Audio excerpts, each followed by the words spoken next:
సమాజంలో మానవ సంబంధాలని కూడా మనీ సంబంధాలుగా మారిపోతున్నాయి. మనిషి ఉరుకుల పరుగుల జీవితంలో సంపాదనకి ప్రాధాన్యత ఇస్తుండడంతో మానవ సంబంధాలు పూర్తిగా అడుగంటిపోతున్నాయి.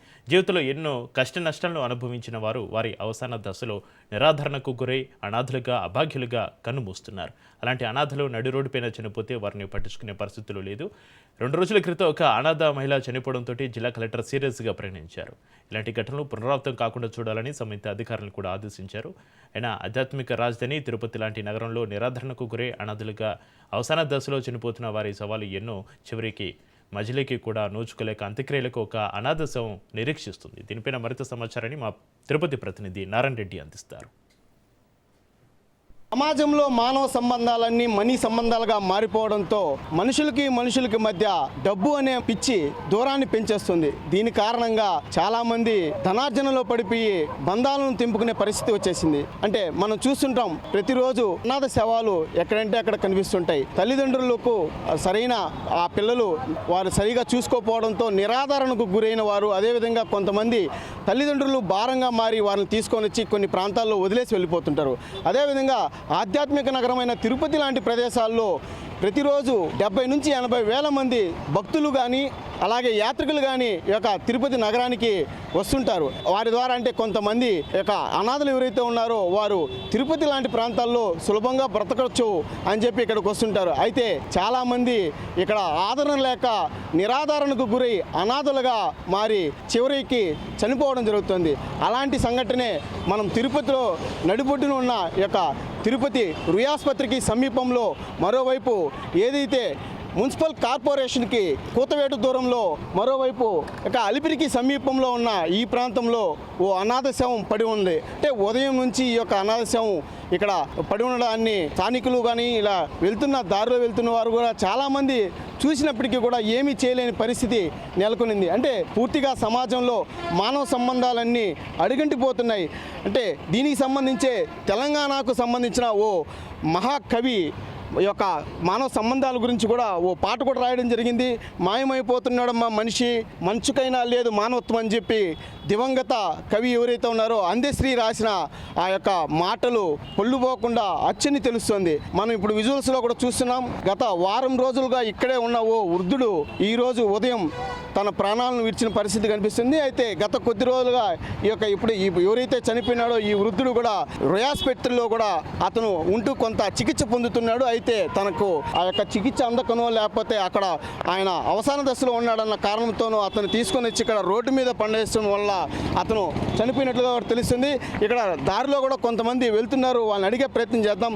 చెప్పండి, ఒక వృద్ధుడు చనిపోయి ఉన్నాడు, ఇక్కడ చాలామంది ఈ దారిలో వస్తూ వెళ్తున్నారు, కానీ అతన్ని చివరి మజిలీకి చేర్చే ప్రయత్నం అయితే చేయడం లేదు. అంటే మానవ సంబంధాలు ఎలా ఉంటుందని సమాజంలో ఉందని మీరు అనుకుంటున్నారు? ఏం లేదన్న, ఎవరు పట్టించుకోవట్లేదు జనాలను. చనిపోయిన వాళ్ళంటే మనకి సంబంధం లేదు, వాళ్ళంతా ఎవరో మనం ఎవరో మన పని ఏదో దర్శనానికి వచ్చినాము, దర్శనం చూసుకొని పోదామనే ఉద్దేశంతో.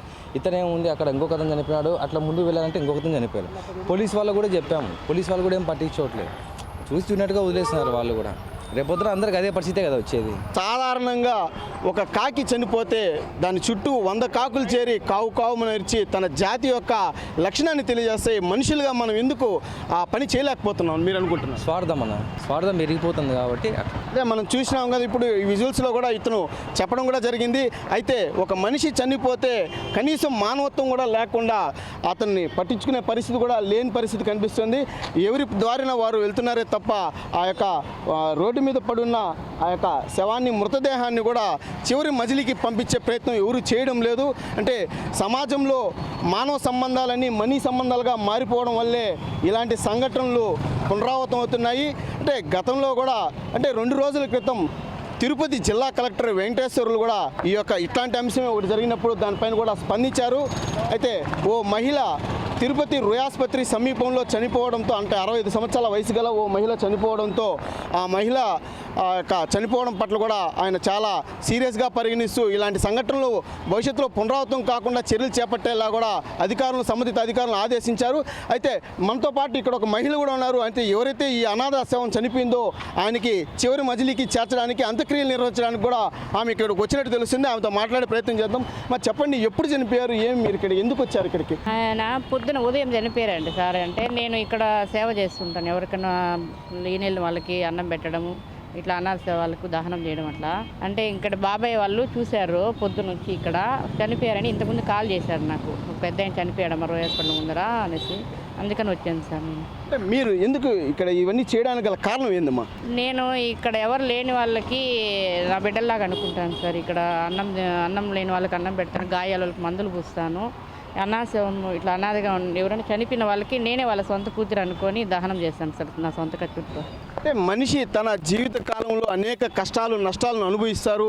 అయితే అవసాన దశలో ఉన్నప్పుడు తన చివరి మజిలీ కూడా ఎంతో సంతోషంగా సుఖంగా సాగిపోవాలని ప్రతి మనిషి కోరుకునే పరిస్థితి ఉంటుంది. అయితే తిరుపతి లాంటి నగరంలో ఎంతోమంది అభాగ్యులు ఇక్కడికి వచ్చి బ్రతకడానికి సులభంగా ఉంటుందని ఇక్కడికి వస్తుంటారు. అయితే చాలామంది ఆదరణ లేక, తినడానికి తిండి లేక ఈ యొక్క ఎండకు వానకు తడిసి వారి యొక్క తనువును చాలించే పరిస్థితి కనిపిస్తుంది. చాలామంది ఇదే ప్రాంతంలో కూడా బాలాజీ లింక్ బస్ స్టాండ్ కానీ అదేవిధంగా రోయాస్పత్రి యొక్క ఫుట్పాత్ల పైన కూడా చాలామంది అనాథులు కూడా వారు ఆదరణ లేక చివరి దశలో కూడా చనిపోయిన పరిస్థితి కనిపిస్తుంది.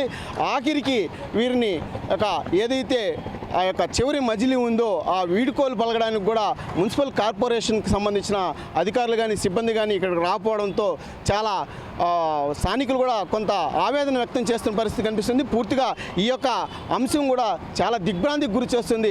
మనం ఎటువంటి సమాజంలో వెళ్తున్నాం, నవ సమాజం అని చెప్పుకుంటున్నప్పటికీ కానీ ఆ దిశగా మనం అడుగులు వేయడం లేదని చెప్పి కూడా ఇక్కడున్న స్థానికులు కూడా ఆవేదన వ్యక్తం చేస్తున్న పరిస్థితి కనిపిస్తుంది. మనం ఇదే విధంగా ఇటు చూసినట్టయితే ఈ యొక్క శవానికి అంటే ఈ యొక్క మృతదేహానికి కూతవేటు దూరంలో కూడా మరొక వృద్ధుడు కూడా చనిపోవడానికి సిద్ధంగా ఉన్నాడు. ఆ యొక్క విజువల్స్ కూడా మనం ఇప్పుడు చూసే ప్రయత్నం కూడా చేద్దాం. అయితే ఇదే దారిలో ఎంతోమంది వేల మంది రాకపోకలు సాగిస్తున్నారు. అయితే ఇక్కడ నిరాదరణకు గురైన అనాథలను మాత్రం పట్టించుకునే పరిస్థితి లేదు. కనీసం వారికి ఎవరో కొంతమంది దయగలిగిన మహారాజులు ఎవరైనా వారికి తిండి తాగునీరు ఇస్తే తప్ప వారికి జరగని పరిస్థితి కనిపిస్తుంది. ఇప్పుడు ఈ విజువల్స్లో ఇంకొక వృద్ధుడు కూడా పడిపోయి ఉన్నాడు. ఇతను కూడా చాలా చివరి దశలో ఉన్నాడు. ఇతను కూడా చనిపోవడానికి సిద్ధంగా ఉన్నాడు. ఆ ఈగులు ముసరడం కానీ ఆయనకి కాలికి అలాగే దెబ్బలు తగిలి ఉన్నాయి. ఎవరు పట్టించుకునే పరిస్థితి ఉంది. ఇలాంటి పరిస్థితుల్లో చాలామంది వారి తనువు చాలించే పరిస్థితి కనిపిస్తుంది. తిరుపతి లాంటి ఆధ్యాత్మిక నగరంలో ఇలాంటి సంఘటనలు జరగడం అటు స్థానికులను ఇటు యాత్రికులను భక్తులను కూడా తీవ్ర దిగ్భ్రాంతికి గురి చేస్తుంది. ఇప్పటికైనా అధికారులు స్పందించి ఇలాంటి అనాథ శవాలు చనిపోకుండా వారికి అంత్యక్రియలు నిర్వహించి మానవత్వాన్ని చాటుకోవాలని పలువురు కోరుతున్నారు. అదేవిధంగా అనాథలకు ఆత్మ బంధువు ఎవరని కూడా ప్రశ్నించే పరిస్థితి ఏర్పడింది. మనం జీవితంలో ఎంతో కష్ట నష్టాలను ఓరుస్తాం. కనీసం చివరి మజిలీలో అయినా మనకు నలుగురు తోడుండి మనకు అంత్యక్రియలు నిర్వహించాలని ప్రతి ఒక్కరికి ఉంటుంది. అయితే తిరుపతి లాంటి ఈ ప్రాంతంలో అలా జరగకపోవడం అనేది చాలా బాధాకరము. ఏదైతే మానవ సంబంధాలని మనీ సంబంధాలుగా మారిపోయిన ఈ పరిస్థితుల్లో కొంతమంది అయినా వారి మానత్వాన్ని చాటుకోవాలని చెప్పి కూడా కోరే ప్రయత్నమే ఈ యొక్క రాజ్ న్యూస్ చేస్తున్న ఈ ప్రయత్నం. కెమెరామెన్ రమణతో నారాయణ, రాజ్ న్యూస్, తిరుపతి.